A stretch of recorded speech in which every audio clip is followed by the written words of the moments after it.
Who I am, who am I? If not one of the most intriguing or difficult questions to answer. But from a certain perspective, this is only difficult because it is required by the mind.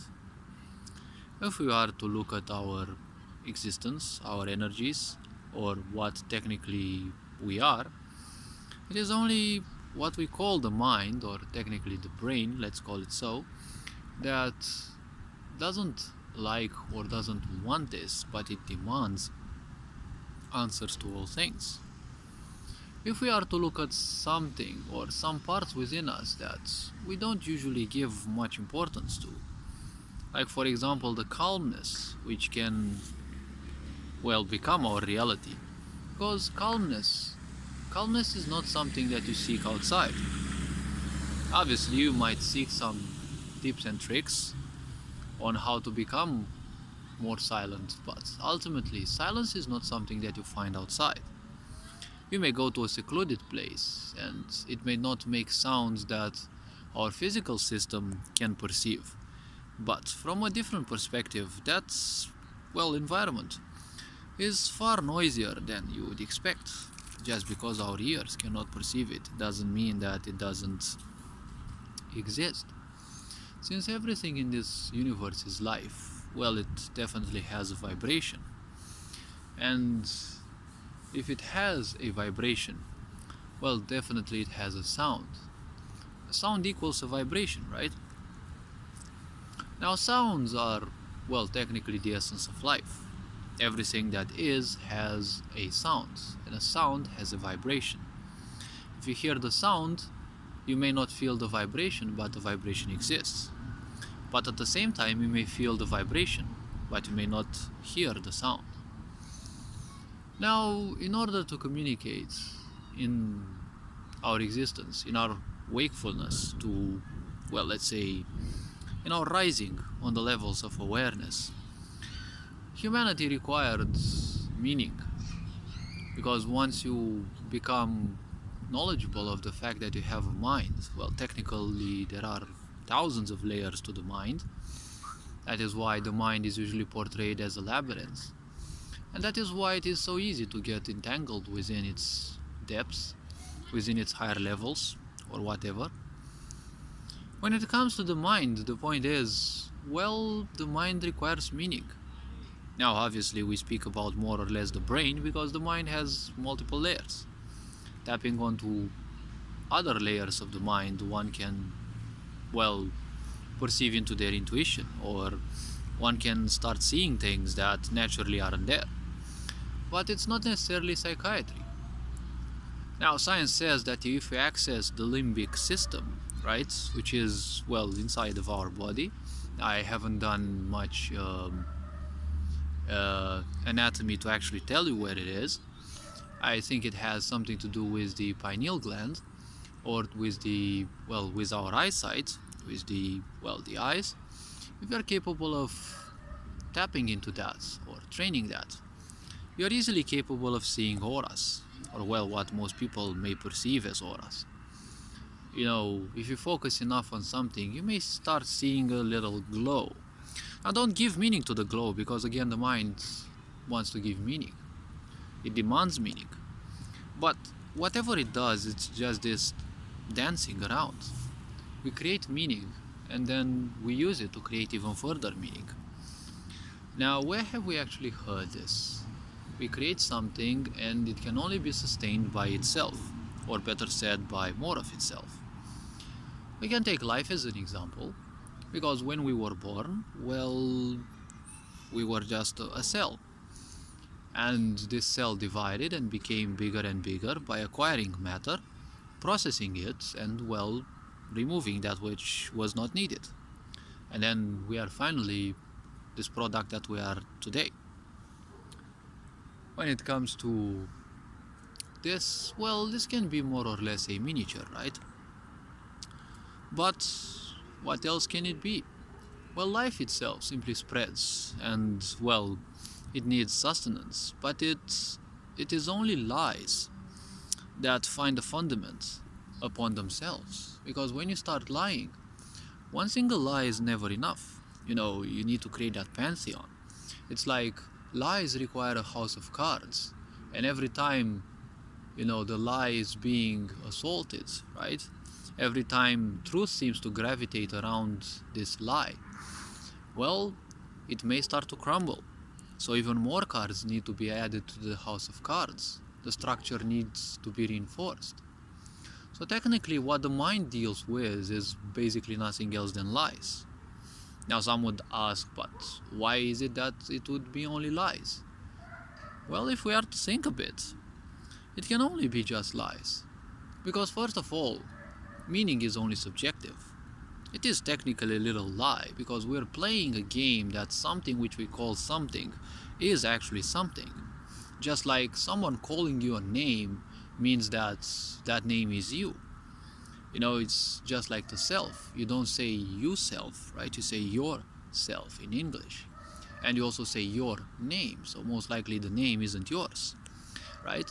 It was given to you, yes, you will carry it. There will be papers, to support that.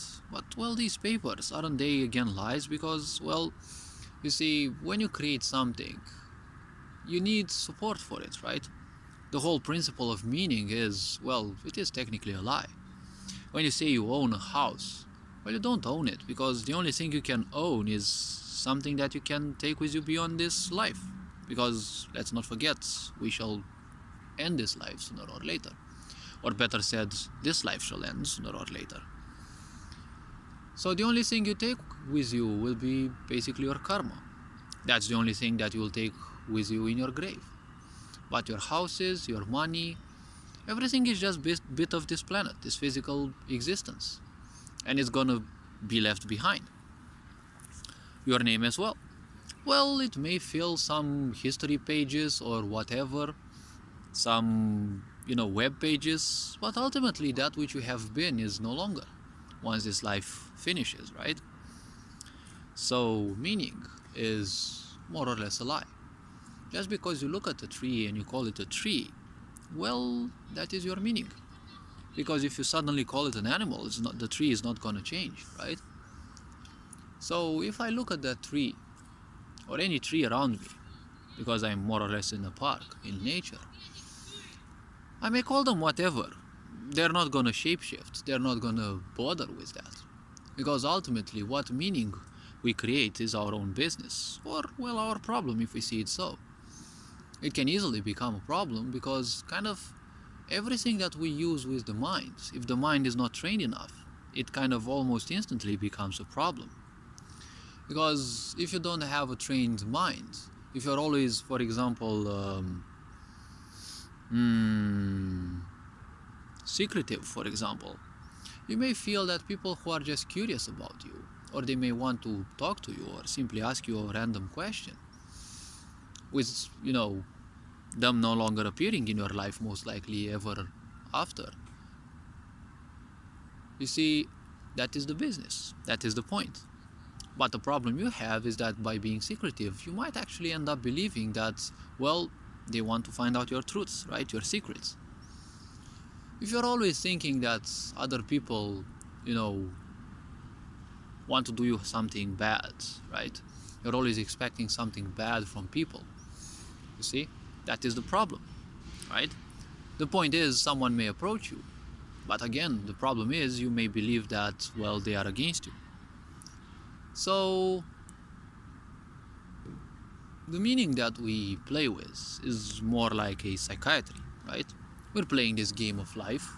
Ultimately, we need things because, well, this physical body requires to exist. Being physical by nature, it requires physical things to sustain it.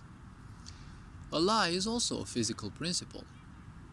It exists there in the mental field, and the mental field is also physical. Much less perceivable than our physical body, and that is why it is harder to perceive, but we can actually perceive it. There are those of us, if we are sensitive enough to these things, you can sense that someone is angry. You don't need to look at them, you just need to sit by them. Most likely you don't even know them. Because until you know a certain person quite well, you can't say instantly that person is pissed. Maybe, they use their facial expressions in a different language. Some people may have different facial expressions for different situations. It's like a set. And some people, they may have gone through so many things in life that, smiling feels almost like a challenge. Judgment again is meaning. So we created languages, we created all of these things in order to, facilitate communication. Because when you start growing on the ladder of awareness, you're not gonna know instantly that you can use telepathy or, other greater powers, that they have been accessed by people who have versed themselves into the occult. And while I'm speaking into the true occult, those who learn how to use energies and, they become versed into that. Not necessarily by, occults referring to the organizations or whatever, secret societies and the such. So all this meaning is something we created sooner or later. Names and the such, right? And because of egotism and identifying with things that we think we own, we need more and more sustenance, right? We need more and more lies to reinforce the idea that the things that we have are only ours, right? Because once you are attached with certain things, there will always be the fear that you will lose them. And that is why in time, to easily facilitate control over the others, there were the papers that were created. A permit, a paper, to allow you to do this, to allow you to do that. Ultimately, nothing else than meaning. Money, again, other piece of meaning. Just to make our lives easier.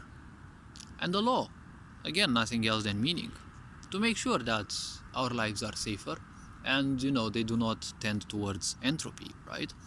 Or better said, the natural aspect of things to tend towards chaos. Because that's what entropy is. So, is this proof that even our laws, our rules and legislations are nothing else than technically a lie? Well, in a way they are, because, they're just meaning. They're meaning we created. They stem from our ability to have created languages and to have divided them into, multiple sectors, right? Like, healthcare or, whatever, and we have specialized our vocabulary for each and every aspect. So, if everything is a meaning, and meanings only belong to the mind we access through the brain, right? And the brain, you can't live without one, just like you can't live without any other organ. And we use the mind mainly for survival, because we live in a physical body, we need to make sure that it survives. So the physical mind, let's call it so, is only needed for survival. Now, if it is only needed for survival, then it means that everything regarding this is nothing else than survival. Physical, mental, emotional. So there's more like an emotional survival to this question, because many people have acquired so many thoughts, opinions, ideas, that they end up asking who they are. Why they ask is, there is a fear that you will lose yourself. But the point is yourself, right? It's not lose you who you truly are. But there is this fear that you may lose you who you are. You don't ever lose who you are.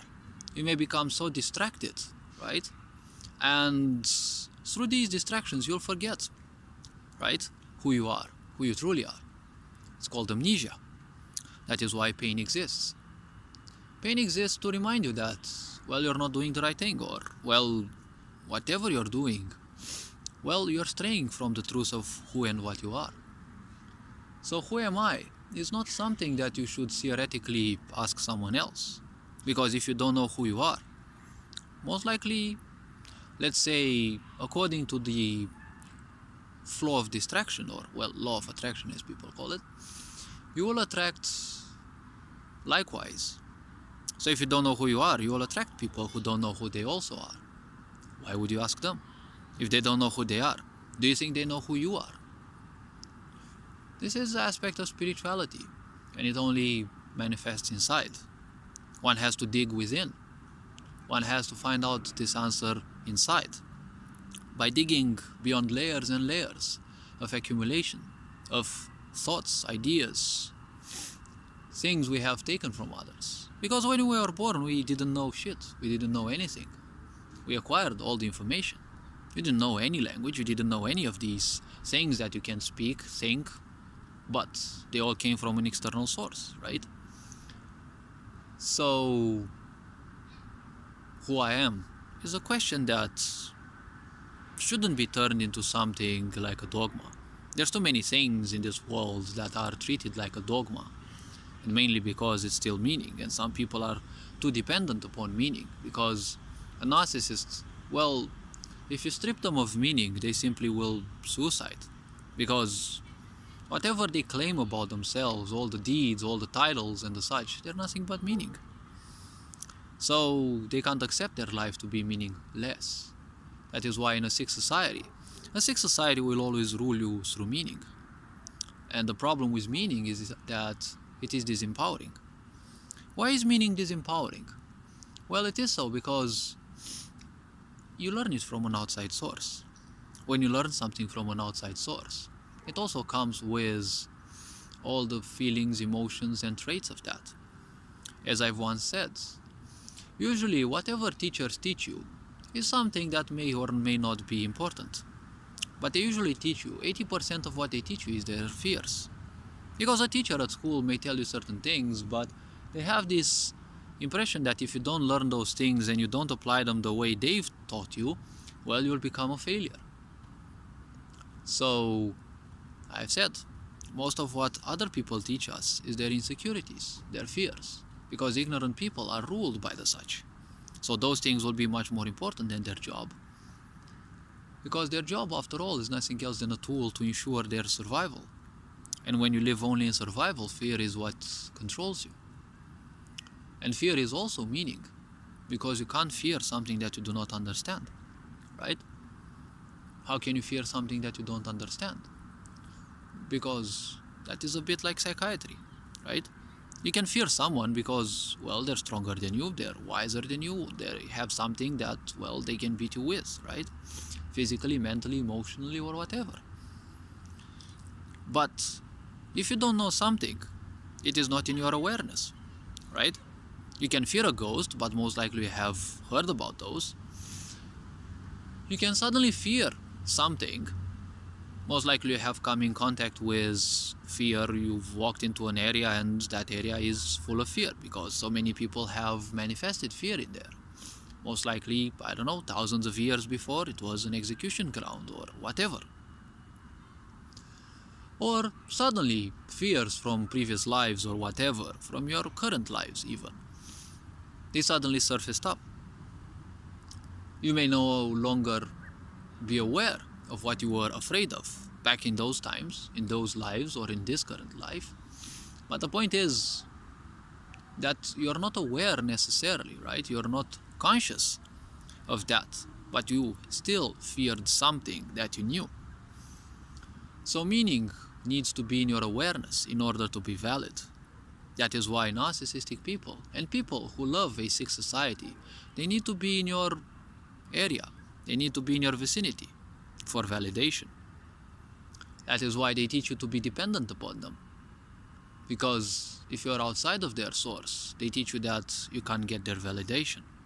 The same thing is with a sick society, where strong countries will force countries under development to be dependent upon them. Because if that which is apparently powerful does not look at you with its so-called grace as if they're some kind of god, well, you're technically not valid. This is the same principle with religion, which is another bit of meaning. Why? Because without this so-called God that many people believe in, well, technically you're not valid. If this God apparently didn't exist, well, the point is, you wouldn't have been valid, right? But my question is, if this God is so strong that they have created this entire universe and they're capable of supporting, sustaining this universe, The question technically is, do you think they need you as a follower? Do you think God in the entirety of this universe actually requires you to truly believe in them? Because if they are alive, they would technically be the truth, because they have created all of this. And if all the ways lead to the truth, once you are on the side of the truth, do you think you'd need the confirmation of others, right? Do you think you'd need, validation, justification from others? If you're on the side of the truth, technically if you're authentic to who you are, why would you need validation from others? Because others, well, they might seek validation. Once you know you validated yourself through the fact that, hey, I am what I am and let things be, well, they would want you to ask for their validation. That is their problem. Unfortunately, they will want to make it your problem, because to many people it goes beyond the problem and it becomes their business. They feel that that is the only thing they should be doing. Well, again, their problem. So with religion and meaning, you see, meaning is very dangerous, because once you identify yourself with it too much, it becomes even greater than creation. That is why I also made a video in which I said that with most people, the point is their belief in religion is, they believe in a creation, right? In a force of creation.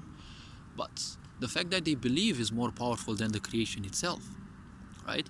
Because it is their survival. They have attached themselves to that belief. So socially speaking, they cannot survive out of that. When you cannot survive outside of something, then it is a fear that you don't lose it. A fear, again, is a lie. And a lie is technically, well, nothing else than meaning. See how the circle goes? Nothingness, you create something, and it whirls back into nothingness.